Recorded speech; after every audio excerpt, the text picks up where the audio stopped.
vous affichez clairement le prix d'un petit pain à 10 000 yuan, et tout le monde pense que vous êtes devenu fou d'argent, ignorant que vous faites en réalité une vente à perte. C'est juste pour accomplir la mission confiée par votre maître. Vous tenez votre étal depuis une semaine déjà, sans vendre un seul petit pain.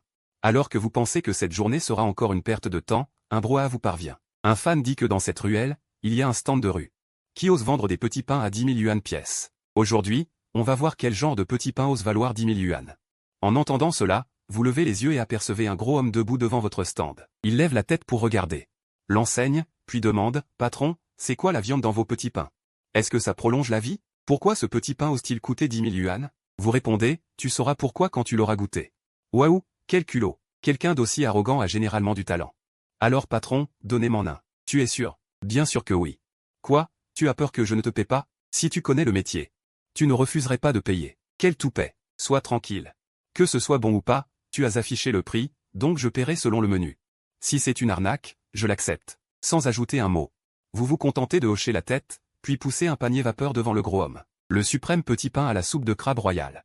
Servez-vous. À l'intérieur, il n'y a qu'un seul petit pain ambré semi-transparent.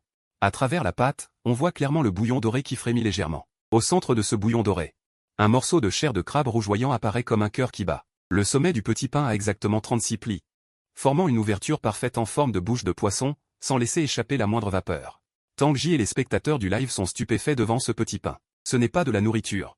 C'est une œuvre d'art. Est-ce que ça existe vraiment? On dirait un ballon tellement c'est transparent. Il a de la gueule, commente Tangji d'un ton aigre-doux en revenant à lui. C'est peut-être fait avec de la colle ou des produits chimiques. Il y a tellement de procédés modernes et de trucs violents aujourd'hui. En disant cela, il tend la main pour le prendre et le goûter. Je l'arrête rapidement, puis sort une paille très fine. Ainsi qu'une petite assiette en porcelaine blanche. Je dépose délicatement le petit pain devant Tangji. D'abord ouvrir la fenêtre. Puis boire la soupe. Une bouchée, tout le parfum en bouche. Souviens-toi, tu as 3 minutes. Après 3 minutes, la température de la soupe descendra en dessous de 65 degrés, et la saveur perdra 30%. À ce moment-là, ce sera de la daube. Tangji me jette un regard noir. Tellement arrogant. Ce disant, il insère doucement la paille dans l'ouverture en forme de bouche de poisson au sommet du petit pain. À l'instant où la paille perce la minuscule brèche de la pâte, un arôme indescriptible et envahissant jaillit soudain du trou de la taille d'une aiguille. En un éclair, Tangji sent son crâne comme fendu en deux. L'arôme remonte par ses narines jusqu'à son cerveau, brisant instantanément ses défenses rationnelles. Sa salive commence à couler de façon incontrôlable. La foule alentour, qui commentait encore. À cet instant précis, tout le monde est comme figé. Quelle odeur, ça sent bon. Mon Dieu, qu'est-ce que c'est? J'ai envie d'en manger. La foule s'agite, d'innombrables paires d'yeux fixent le petit pain dans la main de Tangji. Tangji, maintenant, ne se soucie plus du live. Il prend la paille dans sa bouche et aspire brusquement. Le bouillon doré s'engouffre dans sa bouche à travers la paille. Brûlant, savoureux, extrême. À cet instant, Tangji voit comme un énorme crabe, agitant ses pinces dans une mer déchaînée. Il voit une étendue infinie de prairies enneigées où des matsutaks fraîchement déterrés brillent de rosée. Il voit, sous la pluie brumeuse du Jiangnan, une cave à alcool scellée depuis 30 ans s'ouvrir lentement. Tangji sent ses pores exploser à cet instant. Une sensation de bien-être jamais ressentie l'envahit, le poussant à vouloir s'agenouiller et vénérer. Dans le live, les spectateurs voient l'expression de Tangji. Les commentaires s'emplissent de perplexité. Streamer, qu'est-ce qui t'arrive? Parle. C'est si mauvais que ça? Le streamer est devenu muet? Tangji ignore les commentaires. Il jette la paille et avale d'une seule bouchée le reste du petit pain encore rempli de chair de crabe. La pâte fine comme une aile de cigale fond sur sa langue. Puis arrivent les granules de corail de crabe grasses et juteuses, le croquant des matsutaks, l'arrière-goût du vin de riz. Une multitude de saveurs explose dans la bouche, jouant une symphonie grandiose. Tangji ferme les yeux. De larmes claires coulent du coin de ses yeux. Je lève légèrement le coin des lèvres. Tu as fini? Pose l'assiette, ne fais pas couler ta salive sur mon étal. Tangji ouvre brusquement les yeux. Il me fixe intensément. Patron, il y en a encore. Peu importe le prix, je les prends tous. Je secoue la tête. Un par personne maximum. Édition limitée aujourd'hui. T'as de la chance. Tangji panique. La saveur extrême semble lui avoir fait perdre la raison. Maître, je donne 100 000. Les règles sont faites par les hommes. Ce talent ne doit pas rester caché. Faites-m'en un autre, je vous en supplie. Je n'ai pas hésité une seconde, j'ai plié boutique et je suis rentré chez moi. Pendant ce temps, le live de Tangji dans son restaurant a instantanément enflammé le web. Cependant, l'attitude obsédée et accro de Tangji a attiré l'attention de l'administration du marché. Félicitations, hôte. Mission débutant accomplie. Récompense, renforcement physique doublé. J'ai serré le poing, observant la force dans ma main, une lueur dorée brillant dans mes yeux. Ainsi, ce plat pourrait peut-être être tenté. Le lendemain, j'ai échangé auprès du système 3 lots d'ingrédients pour les petits pains suprêmes. Quand je suis arrivé au marché nocturne le soir, Près d'un millier de personnes s'étaient déjà rassemblées devant mon stand. Certains venaient faire du live pour capter le buzz, d'autres par curiosité pour savoir si les petits pains étaient authentiques. Mais ce à quoi je ne m'attendais pas, c'est qu'à peine arrivé dans la foule, une salve d'insultes a éclaté. Dégage du marché, profiteur. Un petit pain à 10 000 yuan. Pourquoi tu ne les voles pas, carrément? Arrêtez tout. Un cri tonitruant retentit. Tang Ji, tel un lion enragé, s'est précipité vers moi. Vous n'y comprenez rien. Si vous n'avez pas goûté, taisez-vous. Ce petit pain vaut son prix. La foule était stupéfaite. Les commentaires en direct se sont instantanément transformés en un océan de points d'interrogation, puis en raillerie. Il a sûrement été payé. C'est du bidon. Je n'ai pas prêté attention à ces rageux. J'ai plutôt sorti une pancarte, petit pain suprême à la bisque de crabe, 10 000 yuan l'unité. Édition limitée à 3 aujourd'hui. Un par personne, à consommer sur place. Ah. Augmentation des quantités, on dirait qu'il veut profiter de la hype pour se faire un max effilé. Tang Ji, lui, était surexcité, patron, emballez-moi ça. Je prends tout. Mon regard balaya ses yeux injectés de sang par l'urgence. Je secouai la tête, tu as déjà mangé hier. Les délices ne se consomment pas avec excès. Ton corps et ton estomac ont besoin de 24 heures pour digérer la nourriture d'hier. Aujourd'hui, je ne te vends rien. Tang Ji s'affola, patron. Non, j'en meurs d'envie. Je t'en supplie. Même une moitié, ça irait. Cette scène laissa encore une fois tout le monde perplexe, refuser de l'argent qui se présente. Quelle maîtrise de la technique du contre-pied. À cet instant, une voix arrogante s'éleva dans la foule. Desi Magré. Le nouveau venu n'était autre que le célèbre fils à papa de la ville de Jiansheng, Zhao Kuo. Ces 3 petits pains, monsieur se les prend. Zhao Kuo, un sourire narquois au visage, une belle femme à son bras, ajouta, mais pas pour les manger. Je les achète pour donner à mon chien. Je veux montrer à tous que ces petits pains à 10 000 yuan. Même un chien n'en voudrait pas, là-dessus, il siffla, et un chien sauta d'une voiture. Un Rottweiler à l'air féroce. Une vague de rire et d'acclamations éclata dans la foule. Zhao, trop fort, quelle revanche. C'est ça, remets-le à sa place. Voyons voir comment le patron va s'en sortir. À ces mots, mon regard se glaça. Prends ton argent. Et casse-toi. Zhao Kuo resta figé un instant, puis explosa de rage. Tu oses me dire de me casser? Tu sais qui je suis. Tu crois que je vais pas démolir ton stand? Digne. Détection d'une provocation malveillante. Déclenchement de la mission secondaire. La dignité du dieu de la nourriture. Objectif, utiliser une saveur absolue. Pour faire plier et soumettre le provocateur. Récompense, recette perdue du poulet au pois chiche du Sichuan. Je pris une profonde inspiration, tendis la main et posai la paume sur le couvercle du cuiseur vapeur. À la base, tu ne mérites pas de goûter à ma nourriture. Mais puisque tu veux la donner à ton chien, alors laisse ta langue te dire que, toi-même, tu es pire qu'un chien. Sur ces mots, je soulevai brusquement le couvercle. Cette fois, je n'avais pas réprimé délibérément l'arôme. Après une nuit de renforcement par le système. Le parfum de ces 3 petits pains était 3 fois plus puissant que la veille. À l'instant où le couvercle se leva. La fragrance irrésistible de la bisque de crabe, devenue une tempête tangible, balaya un rayon de 100 mètres. Le Rottweiler, qui aboyait férocement, rentra soudain la queue, se coucha directement par terre. Et adopta une posture de soumission devant moi. Sa bave trempa aussitôt le sol. Quant à Zhao Kuo, le plus proche. Son visage arrogant se figea instantanément. Parfumé, trop parfumé. Il sentit son cerveau hurler, mange-le. Tu vas mourir si tu ne manges pas. Tu veux en manger? Le défiai-je, le toisant de haut. 30 000 yuan, juste pour en humer l'odeur. Pour en manger. Appelle-moi papa. Le visage de Zhao Kuo vira au rouge brique. Il lutta. Mais l'arôme, comme doué de vie, désintégrait sa volonté. Il tomba à genoux avec un bruit sourd. Papa, donne-moi une bouchée, je t'en supplie. Silence total dans la salle. Allez, mange. Je pousse le petit pain vers elle. Souviens-toi, tu n'as que 3 minutes. Le goût actuel est de 100, chaque minute perdue enlève 10 points. Zhao Kuo n'y tient plus. Il ouvre grand la bouche et croque dedans. La soupe dorée brûlante explose dans sa bouche. Zhao Kuo écarquille instantanément les yeux. À cet instant, elle sent son âme s'élever. Ce n'est pas du tout un petit pain. C'est comme si montagne, rivière, océan, année et temps avaient été broyés et emballés dans une fine couche de pâte.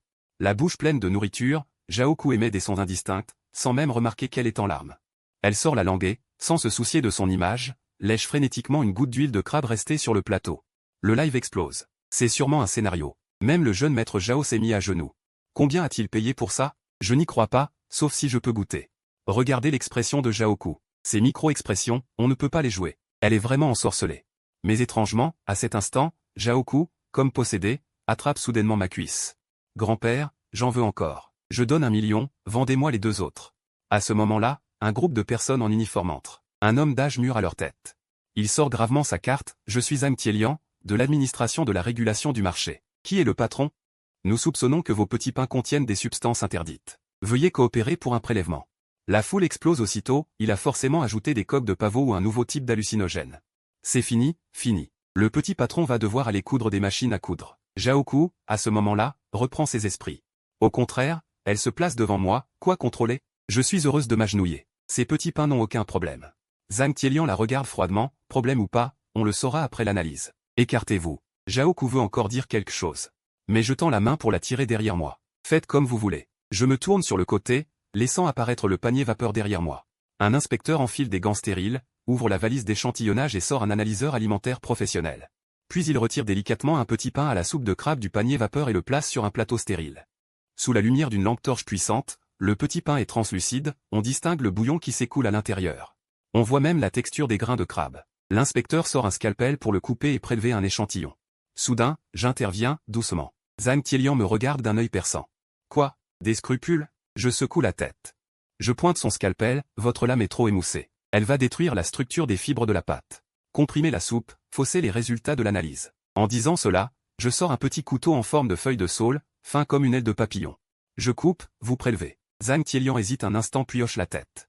Je m'avance, d'un geste vif je coupe, le petit pain se fend en deux par le milieu. Pourtant, il ne s'affaisse pas. La seconde suivante, une soupe dorée, s'écoule lentement le long de la coupe, recouvrant le plateau blanc. Avec cette soupe qui coule, un parfum 10 fois plus intense que précédemment fait figer les yeux des agents en première ligne. Zhang Tielian lui-même change de visage, cette odeur est trop pure. Cela ne ressemble pas du tout à des additifs chimiques. À l'arôme artificiel piquant. L'inspecteur prélève rapidement la soupe avec des bandelettes et une sonde, et la met dans l'analyseur rapide. 3 minutes plus tard, l'inspecteur regarde le rapport d'analyse, la voix tremblante. Les résultats sont sortis. Zhang Tielian demande d'une voix grave. A-t-il des coques de pavot? Des exhausteurs de goût? Le rapport. Tous les tests de substances interdites sont négatifs. Pas de coque de pavot, pas de colorant industriel. Pas d'arôme chimique, pas de conservateur. La foule se répand en exclamations. Vraiment pas d'ajout? Alors comment peut-il être si parfumé? L'inspecteur change de sujet. Parce que les données sur les ingrédients sont trop impressionnantes. La teneur en protéines est extrêmement pure. Après comparaison. C'est de la pâte de crabe de juin à 99% de pureté. Et cette substance aromatique volatile, c'est du vin de riz vieux de 30 ans. Il y a même des traces de matsutake de qualité supérieure. L'inspecteur lève brusquement la tête, patron. Est-ce que votre soupe, ici, est entièrement faite avec de la pâte de crabe, des matsutake et du vin vieux de 30 ans? Si vous aviez ajouté ne serait-ce qu'une goutte d'eau, ces données n'auraient pas pu être aussi belles. La foule est stupéfaite. Que de la pâte de crabe sans viande? Combien de crabes cela a-t-il nécessité? Du vin de 30 ans? Rempli uniquement de crabes sans viande, combien de crabes cela nécessite-t-il? Du vin de riz vieux de 30 ans. Ce truc-là doit coûter plusieurs milliers de yuan le kilo, sans compter les matsutake. Zhang Tielian prit la feuille de données. Il l'a relue 3 fois. Ce jeune homme devant lui fabriquait un petit pain avec la précision d'une expérience chimique. Ce petit pain à 10 000 yuan n'est pas seulement loin d'être un profit excessif, il est même peut-être vendu à perte, ajoutai-je d'un ton calme. La farine utilisée est de la farine de neige de la plaine des Noyers, prélevant seulement les 5% les plus centraux du germe de blé. Le pétrissage a duré 3 heures. La pousse a été faite 2 fois, son épaisseur est de 0,5 mm, avec une erreur ne dépassant pas 0,01 mm. Zhang Tielian resta silencieux. À une époque saturée de plats préparés, de technologies et de pratiques douteuses. Il y avait encore quelqu'un prêt à mettre tant d'efforts pour parfaire une pâtisserie traditionnelle. Zhang Tielian annonça à haute voix autour de lui. Suite à l'inspection sur place, tous les indicateurs de la nourriture de ce stand sont conformes aux normes nationales, et ces petits pains sont authentiques et de qualité. Dès que Zhang Tielian eut prononcé ces mots, la foule explosa. C'est vrai. Je savais que JGE ne nous tromperait pas, patron, je veux aussi en acheter, je veux aussi manger à genoux. Face aux acclamations de la foule, je levai la main. Les petits pains du jour sont épuisés. Demain, ils seront retirés du menu, et un nouveau produit sera lancé, un plat où l'on mange du poulet sans voir le poulet. Prix, 888 yuan. Ce nouveau produit suscita une imagination débordante parmi la foule. Tôt le matin, j'ai changé des ingrédients de première qualité pour le tofu au poulet auprès du système. Je le préparai. En fin d'après-midi, au marché nocturne de Hongshan, grâce à l'intervention du service culturel et touristique pour maintenir l'ordre. Bien qu'il y ait plusieurs fois plus de monde que la veille, tout le monde restait discipliné. Je poussai mon chariot de tofu au poulet. Jusqu'à mon emplacement, puis j'installai une nouvelle enseigne, tofu au poulet artisanal, 888 yuan le bol. Aujourd'hui, limite de 10 bols. Note, ce n'est pas du tofu. En voyant cette note, tout le monde s'interrogea. Ce n'est pas du tofu? Alors qu'est-ce que c'est? Ça ressemble à du tofu, un bouillon clair et fade. Un vieil homme vêtu d'une veste chinoise prit le premier ticket. Je le prends. Celui qui arrivait n'était autre que le président de l'association gastronomique de la ville de Jiancheng. Tang Ji se rangea rapidement. Président Liu, vous venez aussi vous joindre à l'ambiance? Le président Liu s'approcha du stand, son regard s'attarda longuement sur la marmite de bouillon clair. Son expression devint peu à peu grave. Jeune homme, c'est vous qui avez préparé ce bouillon? Je hochai la tête. 3 cuissons, 3 clarifications. Le président Liu inspira profondément. Cette technique impériale de cuisine s'est perdue il y a 50 ans. Les meilleurs chefs actuels arrivent tout juste à 2 cuissons. Quel âge avez-vous? Je ne répondis pas. Je pris simplement une louche, remplis un bol et le tendis au président Liu. Je vous en prie. Le président Liu le prit des 2 mains, le baissa d'abord pour le sentir. Aucune odeur d'assaisonnement, seulement un parfum de viande pure et intense. Puis il cueillit délicatement une cuillerée de tofu. Il le porta à sa bouche. L'instant d'après, ses yeux s'écarquillèrent brusquement. Le tofu fondit instantanément dans la bouche, se transformant en un jus de viande riche et savoureux, qui glissa le long de sa gorge. La texture était soyeuse comme de la soie, délicate comme un nectar. Alors que cela ressemblait à du tofu, en bouche, c'était le goût de poulet le plus raffiné. Sans la moindre odeur de poisson. Manger du poulet sans voir le poulet. Le président Liu posa le bol. Ses yeux étaient humides. Il leva la tête, me regarda, et soudain s'inclina profondément. La voix du président Liu tremblait, vieux comme je suis, à 70 ans, je pensais ne plus jamais goûter ce plat de ma vie. Je n'aurais jamais imaginé retrouver cela sur un étal de marché de nuit, jeune homme. Ce bol ne vaut pas seulement 888, mais même 8888, c'est un véritable trésor national. Les paroles du vieux Liu ont stupéfié toute l'assistance, en moins de 10 secondes. Les boulettes de tofu au poulet ont été vendues en un instant, et quiconque en goûtait la première bouchée était en extase. Où est le tofu? C'est entièrement de la viande. En voyant cette scène, j'ai doucement expiré. Grâce à ce trésor national du tofu au poulet, je ne suis plus un simple vendeur de rue devenu célèbre, mais un transmetteur culturel. Mais au moment où la foule jubilait, dans une Mercedes noire, un homme d'âge moyen en costume demanda froidement à sa secrétaire, « As-tu vérifié? » Impossible de trouver, patron. Ces ingrédients semblent surgir de nulle part. Sans aucun fournisseur enregistré. Lyssen ricana, peu importe qui il est. Cette recette, je la veux. De mon côté, je m'apprêtais à ranger l'étal. Quand la voix du système retentit à nouveau défi débloqué, l'encerclement du capital. Objectif de la mission. Avec des ingrédients ordinaires, en situation de rupture d'approvisionnement, battre un chef de niveau supérieur. En regardant le panneau des missions, je souris légèrement, c'est plutôt intéressant. À ce moment-là, Tang Ji, comme s'il avait trouvé un trésor, m'aidait à ranger la vaisselle. Il n'arrêtait pas de jacasser, « Frère Zuo, tu n'as pas vu la tête de ces gens tout à l'heure, on aurait dit qu'ils étaient drogués. Demain, on pourrait en vendre plus ?» Je secoue la tête, trop de quantité gâche tout. Peu importe le nombre. Mes règles restent les mêmes. Demain. Avant que je puisse finir. Une voix grave s'interrompt soudainement, « Demain, tu ne pourras probablement pas vendre. Laissez-moi me présenter, je suis Lyssen, président du groupe Wejuexuan. » Je fronce légèrement les sourcils, « Un problème ?» Lyssen désigne le chariot. « Tu as du talent pour ça, je voudrais discuter d'une affaire avec toi. » Pas intéressé. Je me retourne pour plier boutique. 5 millions. Lyssen ne perd pas de temps. La foule autour devient instantanément silencieuse. Voyant que je ne m'arrête pas, Lyssen affiche un sourire en coin. En plus du titre de conseiller technique en chef du groupe Wejuexuan, un salaire annuel d'1 million. Sans compter les stocks options. Tu n'as qu'à me remettre intégralement les recettes des petits pains à la soupe de crabe et du poulet aux fleurs de soja. Et enregistrer une vidéo pédagogique. Le live explose instantanément. 5 millions, une ascension fulgurante. Wejuexuan. C'est un géant de la restauration coté en bourse. Les yeux de Lyssen brillent d'une lueur gourmande, ton savoir-faire? Combiné à mon capital et à mes réseaux, nous ouvrirons des chaînes de petits pains Zuo dans tout le pays. D'ici là, tu seras un riche propriétaire. Je m'arrête, me retourne et lance un sourire moqueur. Et tu comptes les vendre à quel prix l'unité? Ça ne te regarde pas. Nous passerons par une cuisine centrale. Pour une production standardisée et réduire les coûts, remplacer la chair de crabe entier par de la poudre de crabe ordinaire. Utiliser du blanc de poulet congelé au lieu du poulet fraîchement abattu. Il suffit de garder ta formule d'assaisonnement unique, et d'ajouter un peu d'additifs alimentaires pour imiter la texture. Je suis confiant de pouvoir maîtriser le coût à moins de 5 yuan pièce. Ce sera un profit juteux. À ces mots, mon visage se refroidit, utiliser des ingrédients de pacotille. Avec des produits chimiques, et escroquer les gens sous mon nom. Je fais un pas en avant, m'approchant de Lyssen. Ce n'est pas de l'escroquerie, c'est des affaires. Lyssen fronce les sourcils, mécontent. Je secoue la tête, on dirait qu'on n'est pas du même bord. À mes yeux. La nourriture est sacrée, elle porte l'âme du cuisinier et la confiance du mangeur. Les gens comme toi ne méritent même pas de parler de goût. Que ce soit 5 millions. Même 5 fois le prix, je ne vends pas, sur ce, je pousse mon chariot et quitte le marché de nuit. Lyssen lance froidement à mon dos. Refuser le vin d'honneur pour boire la peine, Zuo c'est ça? Tu vas voir. À partir de demain, je veux bien voir qui osera te vendre ne serait-ce qu'un légume. Avertissement.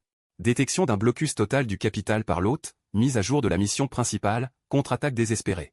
En situation d'impossibilité d'obtenir des ingrédients haut de gamme, utilisez les ingrédients les plus ordinaires du peuple, et lors d'un duel frontal.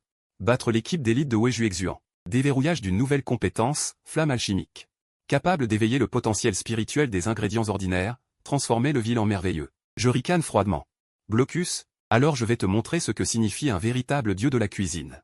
Le lendemain matin, au plus grand marché de gros agricole de Jiangsheng, je découvre que tous les commerçants m'évitent, refusant de me vendre le moindre ingrédient. Mais alors que je m'apprête à quitter la zone des produits de la mer, j'aperçois une vieille dame accroupie dans un coin du marché, devant elle un sac en plastique déchiré contenant quelques légumes fanés.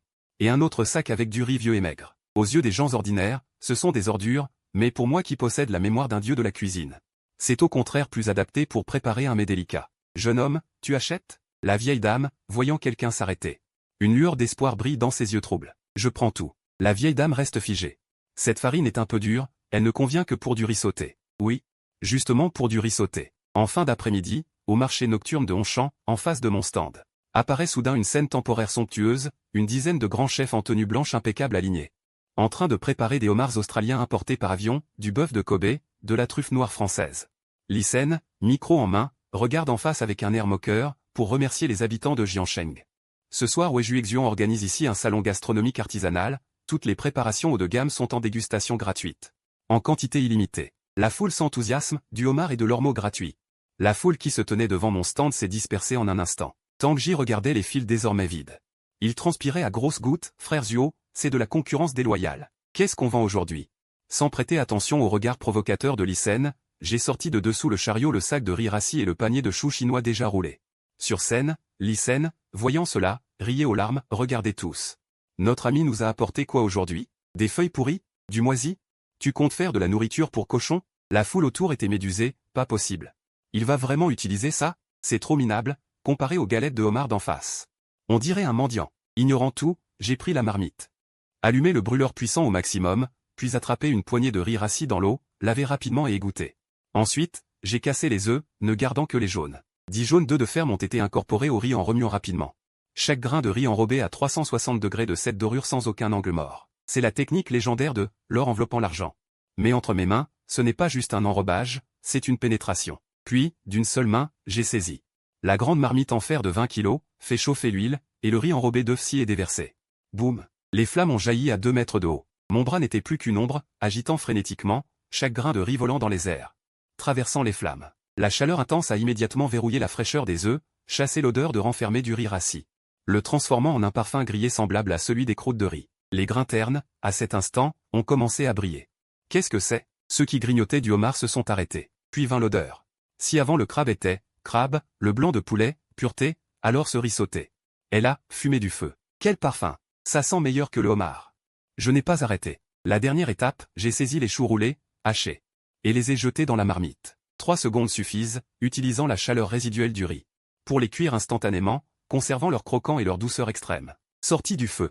J'ai poussé un grand cri, soulevé la marmite d'un coup sec, une cascade dorée est tombée du ciel, atterrissant avec précision dans 10 bols en porcelaine blanche sur le plan de travail. Chaque bol formait une pyramide. Les grains dorés comme des perles, distincts, brillant sous la lumière d'une huile alléchante. Les morceaux de chou vert croquants parsemaient ça et là, comme des émeraudes incrustées. La vapeur montait, formant dans l'air un nuage parfumé en forme de champignon, surpassant même l'odeur des dizaines de plats sophistiqués du restaurant d'en face. J'ai posé la marmite, décroché une pancarte en bois et l'ai accrochée bien en vue, riz sauté doré évanescent. 188 yuan le bol, édition limitée de 10 bols aujourd'hui. Un silence de mort a envahi les lieux pendant une seconde. Soudain, le homard gratuit n'avait plus la même saveur. Je veux ce riz. Il brille. Écartez-vous, je veux l'acheter. 188, c'est trop bon marché, donnez-moi un bol. Le jeune employé de bureau qui avait eu le homard australien gratuit était maintenant accroupi au bord du trottoir, regardant fixement le homard à moitié mangé dans sa main. Il y a un instant, il avait eu la chance d'attraper le dernier bol de riz sauté, quand ses grains parfaitement enrobés d'œufs, croustillants et grillés, ont dansé sur sa langue, ce homard, qu'il trouvait si délicieux auparavant, est soudain devenu un caoutchouc sans âme. Ça, c'est du riz, murmura-t-il, les yeux humides. C'est le goût des fourneaux de ma grand-mère, quand j'étais petit. Pendant ce temps, sur la scène luxueuse, Lycène grinçait des dents. C'était pourtant un sac de riz moisi, comment peut-il en tirer un tel goût? À ce moment, son secrétaire, une tablette à la main, s'approcha, tremblant, chef Li, on n'arrive plus à contrôler les réactions en ligne. Lycène lui arracha la tablette d'un geste et jeta un coup d'œil, le classement des tendances était déjà en lambeaux. Bataille du dieu du vent de Zuozhuo. Riz rassis et légumes pourris battent le homard australien, le capital veut nous faire bouffer de la merde, le dieu de leur apprend au capital à être humain. Dans les commentaires, les moqueries des internautes déferlaient comme un tsunami. Lycène, furieux, jeta violemment la tablette par terre. Bloqué, continuez à bloquer. Voyons combien de jours son riz rassis tiendra. Inutile. Une voix âgée s'éleva de l'ombre derrière la scène. Lycène se leva précipitamment, maître. L'homme qui arrivait était le sommet de la cuisine du Sud. Le dieu de la cuisine du Sud, Zutong. Maître, pourquoi êtes-vous ici? Zutong le regarda froidement, si je ne venais pas, tu aurais réduit en miettes la réputation du restaurant du goût. Utiliser le capital pour écraser les gens, couper leurs ingrédients, et finir par perdre aussi pitoyablement. Lycène, la vertu culinaire que je t'ai enseignée, tu l'as mangée avec ton riz? Lycène ruisselait de sueur froide, maître, c'est lui. Ce Zuo, il utilise de la sorcellerie, ce riz sauté doit contenir des substances interdites. Sinon c'est impossible. Tais-toi, l'interrompit Zutong. Ce bol de riz tout à l'heure, j'en ai aussi goûté une bouchée. Zutong ferma les yeux. Comme s'il savourait ce goût. Au bout d'un long moment, il rouvrit lentement les yeux, l'air complexe. Raffiner le cuit en esprit, transformer la pierre en essence, c'est le summum perdu depuis longtemps de la technique du feu. Pouvoir extraire l'âme du wok du riz rassis, libérer la fraîcheur sucrée des légumes pourris, ce jeune homme n'est pas simple. Lycène s'énerva, alors que faire?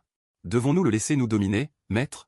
Maintenant tout le réseau nous insulte. Zutong inspira profondément, inférieur en technique. Perdre n'est pas honteux, ce qui est honteux c'est de ne pas reconnaître sa défaite et d'utiliser des méthodes méprisables. Puisque c'est une querelle entre cuisiniers, réglons-la en cuisinier. Zutong sortit de sa poitrine une carte noire, sur laquelle était écrit en lettres dorées un caractère, défi. Va lui donner ça. Dans 3 jours, je monterai le ring au palais céleste du sommet, en misant mes vieux os. Et mon enseigne centenaire héritée. Lycène, ravi, s'exclama, maître. Vous allez intervenir personnellement? Il y a longtemps que je n'ai pas rencontré un adversaire aussi intéressant. Je veux bien voir s'il est vraiment un génie prodige ou s'il a appris quelque sorcellerie hérétique. À l'heure de fermer, la sonnerie du système retentit à nouveau dans mon esprit, détection d'une intervention de niveau maître. Mission principale mise à jour, l'épreuve du dieu de la gastronomie. Accepter le défi. Et lors du duel frontal, vaincre Zutong, le chef dieu du Sud. Récompense en cas de victoire. Déverrouillage de l'espace d'ingrédients personnels. Pénalité en cas d'échec, perte des 2 mains. Je fus surpris en mon fort intérieur, ce système devient de plus en plus sérieux. À ce moment-là, un jeune apprenti en costume Zongshan, tenant à 2 mains la carte noire de défi, la présenta respectueusement devant moi. Monsieur Zuo, mon maître Zutong vous invite à un duel dans 3 jours. Pour décider du supérieur et de l'inférieur, et pour décider de la vie et de la mort. Dites au vieux Zhu. Je ne tranche que les gens sans nom, mais il a le droit d'être mon marchepied. À ces mots, le jeune apprenti changea de visage. Il se retourna et partit. En un clin d'œil, 3 jours passèrent. Le duel au sommet entre moi et le chef dieu du Sud a déjà enflammé tout le réseau. À ce moment, le palais céleste du sommet est rempli d'innombrables grands chefs. Au centre de la scène, Zutong porte un costume de chef noir brodé de dragons dorés. À sa ceinture, une rangée d'étuis de tailles diverses, remplis de toutes sortes de couteaux de cuisine. Plusieurs serveurs poussent 2 chariots de service, il n'y a que 2 bassins d'eau. Et 2 morceaux de tofu soyeux. Zutong pointa le tofu et dit lentement, en matière de cuisine. Le couteau est l'âme. Pour qu'un plat soit réussi, la cuisson est la chair. Le couteau est l'os. Aujourd'hui, nous ne comparons pas les saveurs, seulement les couteaux. Sujet, tofu wensi. En entendant ces 4 mots, les experts présents retinrent leur souffle. Le tofu wensi est le summum du travail au couteau dans la cuisine du Heiyang. Il exige de couper un morceau de tofu soyeux, délicat et friable, en filaments aussi fins que des cheveux.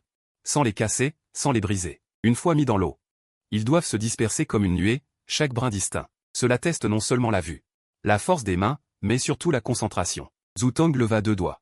J'ai 2 conditions, premièrement, terminer en 3 minutes, deuxièmement. Nous devons les yeux bandés. Toute la salle explosa. Ce n'est pas une compétition de cuisine. C'est comme dans les romans de Wuxia, distinguer la position par le son. Digne. Défi temporaire déclenché, danse de la lame. Les filaments de tofu coupés lors du duel doivent dépasser en nombre ceux de Zutong, et l'erreur d'épaisseur ne doit pas dépasser 0,01 mm. Compétence auxiliaire, œil de l'esprit activé. Je me réjouis intérieurement. D'accord, mais ajoutons un enjeu. Si je gagne, je veux cette jarre de sauce d'automne vieille de 50 ans. Le visage de Zutong changea légèrement, une lueur de colère sincère. Bien. Si tu perds, je prendrai tes mains. Marché conclu. Les employés s'avancèrent et bandèrent solidement les yeux des 2 hommes. Au signal de l'arbitre, commencez. L'épée de fer noire de Zutong se leva haut et s'abattit lourdement. Mais à l'instant où elle toucha le tofu, elle devint incroyablement légère. Une série de bruits rapides de coupe résonna, si rapide qu'elle semblait ne faire qu'une ligne. Pendant ce temps, de l'autre côté, je restais immobile, un couteau en forme de feuille de saule à la main, comme si je dormais. Le public, en sueur d'impatience, se demandait, que fait-il? Est-il figé par la peur? Au bout d'une minute, soudain, les gens virent un rideau de lumière argentée envelopper le tofu fragile, sans aucun bruit. Toute la salle fut stupéfaite.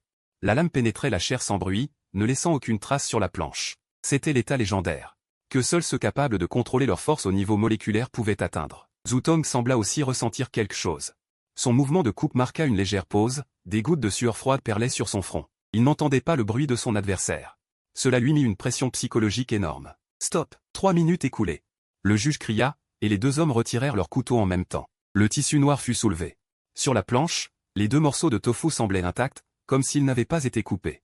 C'était le plus haut niveau du tofu ONC, la forme se disperse mais le corps reste intact. Zutong, plein de confiance, regarda les deux bassins d'eau apportés par les employés. Il prit son tofu et le jeta dans l'eau. Le tofu, une fois dans l'eau, se dispersa instantanément. Comme un chrysanthème blanc en pleine floraison. Des milliers de filaments de tofu flottaient dans l'eau, aussi fins que des cheveux. Chacun distinct, sans un seul filament cassé. Une technique divine. Vraiment digne du chef-dieu masculin, trop parfait. C'était tout simplement une œuvre d'art. Les applaudissements tonnèrent dans la salle. Zutong, souriant, se tourna vers moi, jeune homme. À toi. Sans expression, je jetai négligemment mon tofu dans l'eau. L'instant où ce tofu toucha l'eau, toute la salle retint son souffle. Ce que l'on vit était encore plus fin que celui de Zutong, si fin qu'il était presque impossible à distinguer à l'œil nu. Ils se dispersèrent dans l'eau et disparurent instantanément, ne laissant que l'eau claire légèrement trouble, d'un blanc laiteux. Lycène ne put s'empêcher de railler, il s'était mietté, réduit en miettes. Réduit en miettes. Zutong changea de visage, se précipita vers le bassin et cria. Tais-toi, apporte une lampe. Un projecteur éclaira le bassin. Les gens virent enfin, ce n'était ni des miettes, ni de l'eau trouble. C'étaient des dizaines de milliers de filaments de tofu, 10 fois plus fins que la soie, tous d'une épaisseur parfaitement uniforme. Zutong releva la tête brusquement, les yeux remplis de peur et d'incrédulité, tu as coupé 108 fois. Sur ce morceau de tofu d'un pouce, un tofu ONC normal, 30 coupes par pouce est déjà un exploit difficile.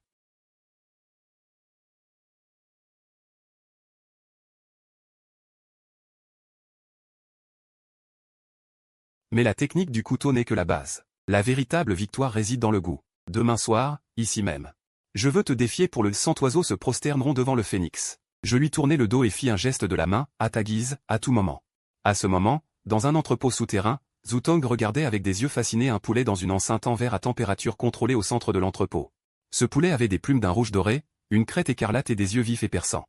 Et ce qu'il picorait, c'était du ginseng haché et des cordyceps. Lycène écarquilla les yeux. C'est le phénix de flamme rouge? Exactement. J'ai passé 10 ans à croiser des faisans à ventre rouge de souche originale et les meilleurs poulets qu'injuants. Il boit de l'eau de source, mange des herbes médicinales, écoute de la musique ancienne. Sa chair a un parfum naturel. Ses os sont rouges comme du jade. Lycène, regardant ce faisan magnifique et majestueux, ressentit une joie intense. Maître, quel génie! Cette fois, il est fichu. Pendant ce temps, à la périphérie de la ville de Jiansheng. Un vieux fermier lui fit signe, jeune homme, rentre chez toi. Tous les poulets de notre village ont déjà été achetés à prix élevé par un riche citadin pour être détruits d'un seul coup, sans en laisser un seul. Grand-père, je veux juste jeter un coup d'œil. S'il y en a un spécial, je paierai le double. Le vieux fermier rit. Quoi de spécial? Tu crois qu'il va se transformer en phénix ou quoi? En parlant, ils arrivèrent devant un poulailler délabré à l'entrée du village. Mon regard parcourut le poulailler vide. J'allais me retourner pour partir. Quand soudain une notification du système retentit, détection d'un champ de vie faible mais extrêmement résistant. Direction, sud-est, derrière la meule abandonnée. Je me précipitai derrière la meule. Là, recroquevillé, un coq-borgne d'une laideur extrême. Ses plumes étaient presque tombées, laissant voir une peau violacée, couverte de cicatrices entrecroisées. Il n'était que peau et os. Je pensais qu'il était mort depuis longtemps, mais étrangement, ses yeux brillaient d'une lueur jamais vue auparavant. Grands yeux, je prends ce poulet. De retour à la maison. J'ai échangé auprès du système une microdose de liquide de réhydratation capillaire, que j'ai versé dans de l'eau claire, puis j'ai commencé à frotter le vieux coq. L'aiguille d'argent dans ma main s'enfonça rapidement dans les différents points d'acupuncture du corps du coq, pour débloquer le QI et le sang stagné depuis des années, stimulant ainsi la vitalité latente en lui. Le phénix renaît de ses cendres, après avoir traversé les flammes. Demain, je montrerai au monde ce qu'est une véritable âme exceptionnelle sous une apparence négligée. Le jour de la confrontation. Cela a suscité une grande attention officielle. Non seulement tous les médias de la ville sont venus, mais même la télévision nationale a diffusé en direct. Et le jury était composé des meilleurs critiques gastronomiques internationaux. Le présentateur annonça avec passion, le thème de ce soir, les 100 oiseaux rendent hommage au phénix. Veuillez accueillir les concurrents. Par le couloir de gauche, Zutong sort, portant une cage de cristal délicate, un coq jaune. Toute l'assistance s'exclama, mon Dieu! Quel est ce coq? C'est le légendaire phénix d'or flamboyant. On dit qu'une seule bouchée peut prolonger la vie, rien que les ingrédients, ça fait déjà la moitié du travail. Je sors mon vieux coq balafré à l'œil unique, le silence s'abat sur tout le public. Ah, ça me tue de rire, c'est où que t'as déniché ce poulet misérable, il fait pitié. Pendant ce temps, Zutong fronce légèrement les sourcils en regardant ce poulet hideux, son instinct lui dit que quelque chose cloche. Ce poulet est bizarre. Le concours commence, 2 heures chrono. Le gong retentit, Zutong entre instantanément dans son élément. Il traite le phénix de feu pourpre avec une efficacité impeccable. le nettoyant parfaitement, révélant une peau de poulet translucide comme du jade blanc. Ensuite, il sort des pigeons, des cailles, des perdrix, des tourterelles, 9 espèces d'oiseaux au total. Il ne les cuit pas entiers. Mais il démontre un talent de couteau phénoménal, désossant chaque oiseau entier, sous l'éclat des lames. Les os de chaque oiseau sont extraits intacts, la chair et la peau restent parfaites. Puis il hache finement la viande de ces 9 oiseaux. Ajoutant différents assaisonnements, il forme de délicates boulettes en forme d'oiseau. Ensuite, il allume le feu. Installe un énorme chaudron en cuivre, dans lequel bouillonne son bouillon argenté mijoté 3 jours et 3 nuits. Il place le phénix de feu pourpre au centre du chaudron, entouré de 99 boulettes en forme d'oiseau, portées à ébullition à feu vif. Puis mijotées à feu doux. À mesure que la température monte, un parfum étrange commence à se répandre dans la salle.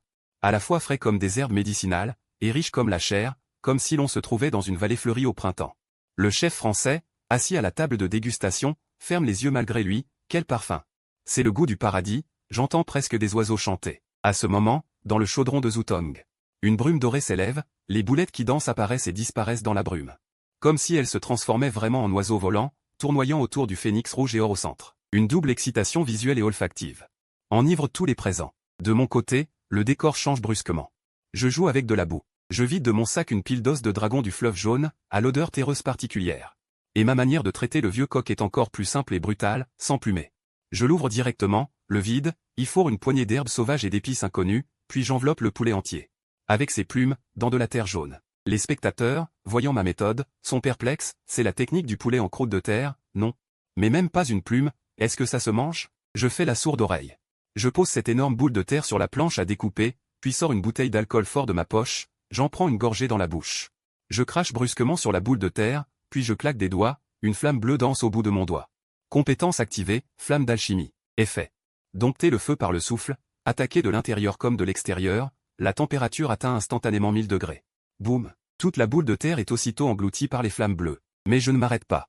Mes mains traversent les flammes, frappant sans cesse la boule de terre. Chaque coup produit un bruit sourd et puissant. La boule tourne dans les flammes, se durcit. Rougit. Les spectateurs sont médusés, que fait-il? Forger du fer? 1h50 plus tard, Zutong termine le premier. Alors que le couvercle se soulève, une lueur dorée jaillit vers le ciel. Dans un immense plat en porcelaine blanche. Un phénix d'or se dresse, la tête haute, d'une couleur rougeoyante et brillante. 99 boulettes en forme d'oiseau l'entourent comme des étoiles autour de la lune. L'arôme explose instantanément dans toute la salle. Goûtez, s'il vous plaît, dit Zutong, confiant. Les 5 juges n'ont pas pu attendre et ont pris leur baguette. Liu Lao a saisi un petit pain à la vapeur et l'a porté à sa bouche. Instantanément, son expression s'est figée. Oui, c'est de la viande de pigeon, avec un œuf de caille à l'intérieur. Et de la truffe. C'est si tendre que ça fond dans la bouche. Ce bouillon est si savoureux qu'il fait tomber les sourcils. Le chef français, un morceau de terre brûlée et noircie. C'est fini? Abandonne tout de suite, reconnais ta défaite. Ne te ridiculise pas. Sans prêter attention aux moqueries autour de moi, j'ai posé la pierre noircie. Sur la délicate table en porcelaine blanche. Veuillez déguster. Liu Lao a froncé les sourcils. Est-ce comestible? J'ai levé la tête et présenté, le véritable phénix. N'est pas né éclatant et magnifique, mais renaît dans le feu, lutte dans la boue. Se dépouille de toutes ses plumes, se débarrasse de toute vanité, pour ne s'épanouir qu'à cet instant. J'ai levé le dos du couteau dans ma main et frappé violemment la coquille de terre noircie. Crac, un bruit de fissure claire. Une lumière blanche éclatante a traversé l'obscurité le long de la fissure. Puis un deuxième son. Un troisième. De chaque fissure jaillissait une lumière. Blanche, pure et éblouissante. Qu'est-ce que cette lumière? Je vais devenir aveugle. Est-ce vraiment un plat? Les spectateurs levèrent instinctivement la main pour se couvrir les yeux. Brisé. Ai-je murmuré. Le couteau en forme de feuille de saule dans ma main a soulevé délicatement. Toute la lumière s'est condensée, formant un halo doux et sacré. Enveloppant la surface du phénix sur la planche à découper. Cette poule malade, chauve et aveugle, après avoir perdu ses plumes et sa peau. Sa chair présentait un blanc de jade presque translucide. Puis une vapeur blanche, visible à l'œil nu, s'éleva dans les airs, formant finalement la silhouette d'un oiseau à la tête haute et aux ailes déployées. C'est le souffle qui prend la forme du phénix. Seule une parfaite libération de l'âme de l'ingrédient peut produire une image aussi merveilleuse. Les baguettes de Zutong tombèrent sur la table. Incroyable, dit-il. C'est une technique perdue depuis 300 ans. La condensation du souffle en forme. Comment as-tu fait? Je n'ai pas répondu. J'ai pris le couteau et j'ai fait une légère entaille dans la chair du poulet, révélant une chair rose et tendre comme une fleur de pêcher. Et cette odeur absolument dominante a balayé toute la salle, effaçant instantanément l'arôme du plat de Zutong. La seule odeur qui restait était celle de la Renaissance. J'ai tendu la main avec un sourire. Veuillez déguster. Le chef français Pierre, impatient, déchira un morceau de blanc de poulet et le porta à sa bouche. Aussitôt, il fut comme frappé par la foudre. À cet instant, il se sentit devenir un poulet. Il se vit sortir de l'œuf. trembler dans le vent froid. Il se vit lutter pour attraper un ver, se faire picorer jusqu'au sang par ses congénères. Il ressentit la douleur des os brisés, l'obscurité de la cécité, et surtout le désir de survivre. Souffrance, lutte, combat, persévérance, toutes ces émotions se transformèrent en une explosion de saveur sur ses papilles.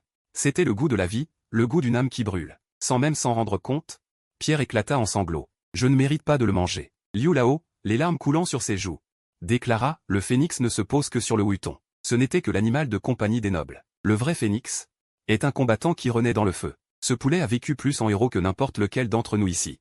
La salle entière était stupéfaite. Les juges pleuraient à chaudes larmes tout en se gavant frénétiquement de viande. Certains en vinrent même à lécher les résidus de terre sur l'assiette. Pas besoin de noter. Le gagnant est désigné. Zutong ferma lentement les yeux. J'ai perdu. J'ai perdu parce que je voulais trop gagner. Et j'ai oublié l'âme des ingrédients. Jeune homme, tu as gagné. Tu es un véritable dieu de la cuisine. Sur ces mots, Zutong se tourna vers son apprenti derrière lui et tendit la main. Apporte-moi un couteau. L'apprenti, terrifié, s'exclama, maître. Que voulez-vous faire? Une perte est une perte. J'ai dit. Si je perds, cette main t'appartient. Zutong saisit le couteau de cuisine en fer noir. Alors qu'il s'apprêtait à frapper violemment sa main gauche, une lueur froide fendit l'air. Le couteau de Zutong lui échappa et vola au loin. Garde ta main. Ce serait dommage de la couper. Sinon, qui me préparera la sauce d'automne à l'avenir? Zutong resta figé. Tu ne me hais pas? Je suis un cuisinier, pas un boucher. Et les mains d'un cuisinier servent à tenir le couteau pour cuisiner. Pas à payer des dettes. Ta dette, tu la rembourseras avec ce pot de sauce d'automne. De plus, jetant un regard à Lissy, déjà livide de peur à côté, j'ajoutai, cet homme est trop bruyant. Qu'il ne se montre plus jamais devant moi. Zutong prit une profonde inspiration et s'inclina profondément devant moi. Obéissant à son ordre, je redevins viral cette nuit-là. 3 jours après la bataille décisive. Je me rendis à l'emplacement du mystérieux local que le système m'avait offert en récompense. C'était une petite villa abandonnée depuis des décennies. Système. Es-tu sûr que c'est une récompense, pas une punition? Cet endroit ressemble à une maison hantée. Réponse à l'hôte, ce lieu est sur le point de devenir l'œil du dragon céleste, mais faute de répression prolongée. L'énergie spirituelle s'est muée en aura maléfique. C'est ici que l'hôte fondera son école. Mission délivrée. Fonder une école, nettoyer et rénover le local, ouvrir officiellement dans un mois. Hôte, méfiez-vous des habitants originels des lieux. Je tordis la bouche. Je poussai la lourde porte de bois. Une odeur de moisi mêlée de poussière m'assaillit. Au centre du hall se trouvait en fait un cercueil. Je ricana froidement, c'est ça, tes habitants originels. Soudain, une voix langoureuse s'éleva, qui t'a permis d'entrer? Je levai la tête. Evis, accoudée à la rambarde du premier étage, une femme en robe rouge. C'est mon magasin. Ton magasin. La femme en rouge gloussa. Ces 20 dernières années. 8 personnes sont entrées avec ce papier. 3 sont devenues folles, 2 se sont suicidées. Et 3 autres sont encore couchés dans ce cercueil. Tu es le 9e, beau gosse. Ta chair a l'air appétissante. Je ne répondis pas, mais reniflai légèrement. Fronçant les sourcils, l'odeur sur toi. Quoi, t'as peur? C'est une odeur de cadavre? La femme descendit en flottant, son visage blafard. Presque collé à mon nez. Je secouai la tête, dégoûté, non. C'est une odeur de salaison de mauvaise qualité. Et ta robe, c'est de la fibre synthétique, non? En entrant, elle a absorbé pas mal de poussière. De plus, le zongzi, dans ce cercueil est resté trop longtemps, il moisit. Tu veux faire de la viande séchée? Le sourire de la femme en rouge se figea, tu vois ça? Non seulement je vois ça. Je tendis soudain la main, attrapant son poignet fin. Patronne, je ne frappe pas les femmes, mais si tu m'empêches d'ouvrir mon magasin. Une flamme bleue d'alchimie jaillit brusquement. La femme poussa un cri et flotta 3 mètres en arrière. C'est le feu des 3 vérités. Tu es un taoïste? Je tapai la poussière de mes mains. Je suis cuisinier. À partir d'aujourd'hui, cet endroit est sous mon autorité. Débarrassez-moi de ce cercueil, fendez-le pour en faire du bois de chauffage. Quant à toi, t'as une belle gueule, tu sais servir? Au même moment, dans une résidence à cour carrée lourdement gardée de la capitale, un homme d'âge mûr en veste Mao regardait la rediffusion de ma vidéo de renaissance sur sa tablette. Tu as trouvé quelque chose? Oui. Un homme en noir rapporta à voix basse depuis l'ombre, cet homme s'appelle Zuo Zuo. Originaire de Jiansheng, ses ancêtres semblent descendants du chef des cuisines impériales. L'homme d'âge mûr posa la tablette. Tapotant doucement la table du doigt, ce traître qui a fui la capitale avec la moitié inférieure du livre complet de la cuisine de Jade? Exactement. L'homme se leva, intéressant. Le livre complet de la cuisine de Jade a disparu pendant 60 ans, et voilà qu'il refait surface chez un vendeur de rue, puisque les détails concrets apparaissent. Le légendaire banquet de l'immortalité ne devrait pas tarder. Une lueur de convoitise et de meurtre traversa ses yeux. Donne l'ordre. À ces fous du milieu culinaire obscur d'aller le sonder. S'il possède vraiment ce livre, à tout prix. Emparez-vous-en. De l'autre côté, j'éternuai soudain. Qui parle de moi? Je me frottais le nez, regardant le fantôme féminin en rouge, onxu, qui essuyait docilement les tables devant moi. Patron, la table est propre, dit-elle d'une voix plaintive. Fends vite ce cercueil, je dois cuisiner ce soir. J'entrais dans la cuisine pleine de poussière. Cette fois, il ne s'agissait pas seulement de cuisiner, mais de créer un restaurant de minuit reliant le monde des vivants et des morts. 2 jours plus tard, la petite bâtisse autrefois délabrée était métamorphosée. Une plaque en ébène à l'entrée portait 3 caractères, pavillon de l'immortalité. Il était 11 heures du soir, mais la vieille rue était bondée. Tang Ji, tenant son téléphone, regardait les discussions des abonnés et ne put s'empêcher de frissonner. C'est le nouveau restaurant du dieu Qin. On dit que c'est la maison hantée la plus célèbre de la ville. Avant, des gens y sont entrés pour enquêter. Et sont devenus fous de peur. Qu'est-ce qu'on craint avec le dieu Qin? Même le roi des enfers doit faire la queue pour manger. Alors que la lourde porte de bois s'ouvrait lentement, un parfum étrange et envoûtant saisit immédiatement les narines de tous. En une seule inhalation, on aurait dit que l'âme allait s'envoler du corps. Une voix froide et claire s'éleva. Tang Ji avala sa salive, et avec les 2 millions de spectateurs en direct, il rassembla son courage pour franchir le haut seuil. Dès l'entrée, tout le monde resta figé. Au centre du hall, le cercueil était toujours là. Seulement, elle avait été transformée en comptoir. Sur le cercueil noir étaient disposés divers ustensiles à alcool et ingrédients raffinés. J'étais debout derrière le comptoir, vêtu d'un enflux noir modernisé, en train d'essuyer une coupe en jade nocturne. Tang Ji dit d'une voix douce, « Frère Zuo, ton décor est un peu lugubre, non? Manger, c'est offrir un sacrifice aux 5 organes, le yin et le yang circulent, la vie et la mort sont identiques. » Faux. Alors que Tang Ji cherchait une place pour s'asseoir, il sentit soudain un froid derrière sa nuque. Une main de jade blanche tenant une tasse de thé apparut devant lui de nulle part. « Monsieur, veuillez prendre le thé. » Tang Ji tourna la tête avec raideur et vit une femme absolument magnifique vêtue d'une robe rouge. Flotter en l'air, sans pied, lui adressant un sourire professionnel standard. Un fantôme. Au secours. Tang Ji poussa un cri de porc qu'on égorge. Il bondit comme une fusée, manquant de sauter sur la table. Les clients dehors criaient aussi de peur. Il se retournait pour fuir. Onxu, n'effraie pas les clients. Touchant le sol, la dame fantôme en rouge répondit d'une voix boudeuse, son image floue se solidifia instantanément. Ses pieds touchèrent le plancher, elle abandonna son air sinistre et leva les yeux au ciel. PFF, peureux. Le patron a dit que ça s'appelle la technologie holographique. Tu ne connais pas la haute technologie? Holographique. Holographique? Tang Ji, encore sous le choc, toucha sa poitrine puis regarda attentivement Onxu. C'était donc de la haute technologie. Waouh, le frère Zuo est génial. Cette projection 3D est trop réaliste, tu as failli me tuer. Mais cette serveuse est vraiment belle. La peur dans la foule se transforma instantanément en excitation. Je tapotai doucement le couvercle du cercueil devant moi, mesdames et messieurs. Ce soir, un seul plat est proposé, la soupe de Meng Po. La salle fut secouée. La soupe de Meng Po? On perd la mémoire en la buvant? Patron, ne plaisantez pas. C'est pour les morts. Je ne donnai pas d'explication, puis je sortis de sous le comptoir. L'eau de source oubliée de l'espace système. Une fois l'eau bouillie, je saisis une poignée de racines de fleurs de pierre noire et les jetai dans l'eau. L'eau devint instantanément noire comme de l'encre. Ensuite, je sortis la viande de serpent vipère des fées échangée dans le système et la coupai en tranches aussi fines que des ailes de cigale. Je criai doucement, entrez des âmes, et jetai les tranches dans la soupe noire.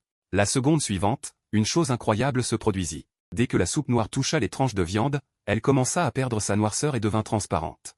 Et les tranches de viande se transformèrent en fleurs de pierre écarlate. Une odeur indescriptible explosa dans la salle, aigre, sucré, amer, piquant, salé, les 5 saveurs se mêlaient. Tout en s'harmonisant parfaitement. Onxu portait un plateau et distribuait les bols de soupe de Meng Po aux clients. Un bol par personne. Après l'avoir bu, oubliez tout votre passé. Faites de beaux rêves cette nuit. Tang Ji prit le bol d'une main tremblante et en but une gorgée. Les larmes coulèrent instantanément. À cet instant, il oublia tous ses soucis.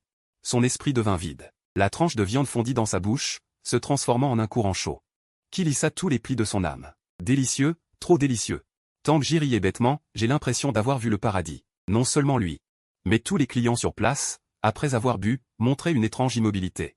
Les spectateurs du live étaient stupéfaits, qu'est-ce qui se passe? Ils sont tous possédés. Ce n'est pas du poison, j'espère? Je veux en boire aussi, je veux oublier mon ex. Je regardais cette scène, un sourire se dessina au coin de mes lèvres. C'était le restaurant que je voulais. Non seulement pour remplir l'estomac, mais aussi pour guérir l'âme. À cet instant, Onxu flotta jusqu'à moi, patron, il y a un étrange homme à la porte. Il ne fait pas la queue, il n'entre pas, il reste debout sous cet acacia à te fixer. Mon regard se durcit, je levai les yeux vers la porte et vis un homme vêtu d'un manteau noir se tenir silencieusement dans l'ombre. Ce n'est qu'après avoir accompagné les derniers clients que cet homme entra lentement. Je suis Inch, de la capitale. Ce disant, il sortit de sa poitrine une plaque de fer noir et la posa sur le comptoir. En voyant cette plaque, Onxu, d'habitude insouciante, poussa soudain un cri et se cacha derrière moi en tremblant, patron. Cet homme dégage une aura de mort, celle qui tue les esprits féroces. Je tapotai la main de Onxu pour la rassurer, puis je pris la plaque, cuisine impériale.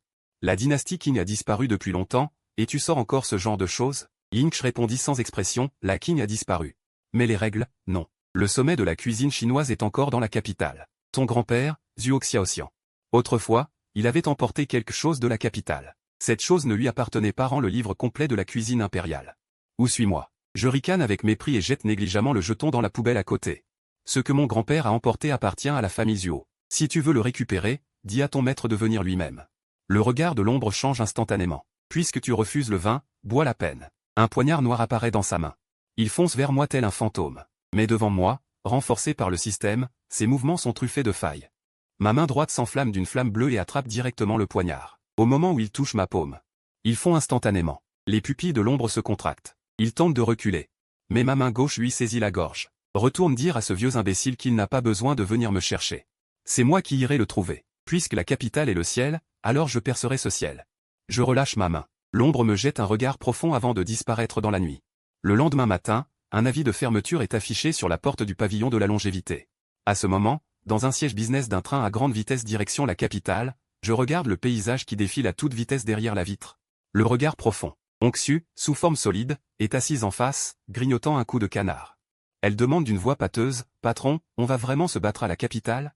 Paraît qu'il y a beaucoup de démons malfaisants et de taoïstes là-bas, c'est dangereux. » Dangereux. Je sors de ma poche un vieux livre jauni, le livre complet de la cuisine impériale. Un rouleau incomplet, mais ce n'est que la partie inférieure. La partie supérieure se trouve dans cette impénétrable cour carrée de la capitale. Le danger, c'est ce qui rend les choses intéressantes. Je ferme le livre. Un sourire arrogant au coin des lèvres. J'ai fini le scénario de Jiansheng. Il est temps d'aller voir ces soi-disant dieux.